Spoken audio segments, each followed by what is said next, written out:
అలాగే దిశ చట్టాన్ని తీసుకువచ్చి అసెంబ్లీలో తీర్మానం చేయడమే కాకుండా కేంద్రానికి పంపితే కేంద్రం దగ్గర అది పెండింగ్లో ఉన్నా కూడా అందులో ఉన్న అంశాలన్నీ కూడా ఈ రాష్ట్రంలో అమలు చేయడానికి శిక్షలు కఠినంగా అమలవడానికి ఎన్నో చర్యలు జగన్మోహన్ రెడ్డి గారు ముఖ్యమంత్రిగా ఉండేప్పుడు తీసుకోవడం జరిగింది.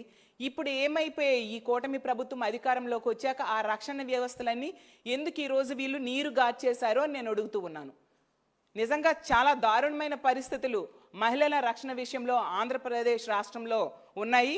ఖచ్చితంగా ఎప్పటికైనా ఇలాంటి సంఘటనలు జరగకుండా చర్యలు తీసుకోవాల్సిన బాధ్యత ఈ ప్రభుత్వం మీద ఉంది. అలాగే ఈ తుని సంఘటన అవ్వచ్చు, రాజమండ్రి సంఘటన అవ్వచ్చు, ఆ తప్పుడు పని చేసిన వాళ్ళకి కఠినంగా శిక్షించాలి ప్రభుత్వం. అలాగే ఆ బాలికలకు సరైన రక్షణ కూడా ఇవ్వాల్సిన బాధ్యత ప్రభుత్వం మీద ఉంది.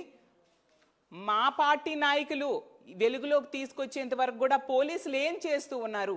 ఇలాంటి దుర్మార్గుల్ని పట్టుకొని శిక్షించాల్సిన బాధ్యత ప్రభుత్వం మీద అలాగే పోలీసుల మీద లేదా? ఎంతసేపు ఈ ప్రభుత్వం పోలీసుల్ని కక్ష సాధింపు చర్యలకి, ప్రతిపక్ష నాయకుల మీద కక్ష సాధింపు చర్యలకి, అక్రమ కేసులు పెట్టడం